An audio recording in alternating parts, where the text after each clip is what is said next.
আসসালামু আলাইকুম এভরিওয়ান, কেমন আছেন সবাই? আজকে আপনাদের সাথে আরেকটি নতুন ভিডিও শেয়ার করব। তো আজকে আমি পায়েস রান্না করছিলাম। তো আপনাদের সাথে শেয়ার করব কিভাবে খুব সহজে একদম কষ্ট ছাড়া পায়েস রান্না করা যায়। তো আমি এখন চলে যাব রেসিপিতে। তো আমি প্রথমে বলে রাখি যে আমি যদি পায়েস রান্না করি বা দুধ ঘন করি, সেটা রাইস কুকারে করি। এটা খুবই সুবিধা হয়। এই যে আমি রাইস কুকারে দুধটা ঢেলে নিলাম। এখন আমি তেজপাতা, এলাচ আর কিছু দারচিনি দিয়ে দিলাম। 4টা এলাচ আর 2টা তেজপাতা ছিঁড়ে নিছি আমি মাঝখান থেকে। তো দিয়ে আমি এখন চালটা ধুয়ে নিচ্ছি। তো আমি 1 মুঠ চাল নিব 1.5 লিটার দুধের জন্য। তো আমি হাতের মুঠো মেপে তারপরে 1 মুঠো চাল এখানে ধুয়ে দিয়ে দিলাম। তো এখন আমি এটা ভালো করে মিশিয়ে নিব দুধের সাথে। তো দুধের সাথে আমি মিশিয়ে নিলাম যেন তলায় না লেগে যায়।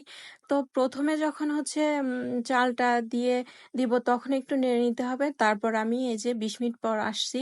আসার পরে দেখি যে এখন এই অবস্থায় চলে আসছে।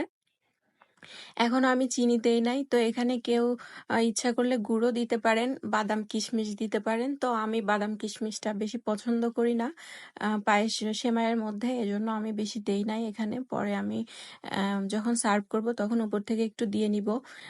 তো এই যে আবার আমি আসছি আরো 10 মিনিট পর। এখন দেখি যে এই অবস্থা। তো আমি মশলাগুলো তুলে ফেলছি এর মধ্যে। তো কিছু কিছু ছোট দানা দানা কালো কালো দেখা যাচ্ছে, ওগুলো মশলারই একটু কিছু অংশ, এগুলো ময়লা না। তো এগুলো আমি পরে তুলে নিব এক এক করে। তো এখন আমি চিনি দিয়ে দিব এখানে। তো আমি অল্প করে চিনি নিলাম এখানে।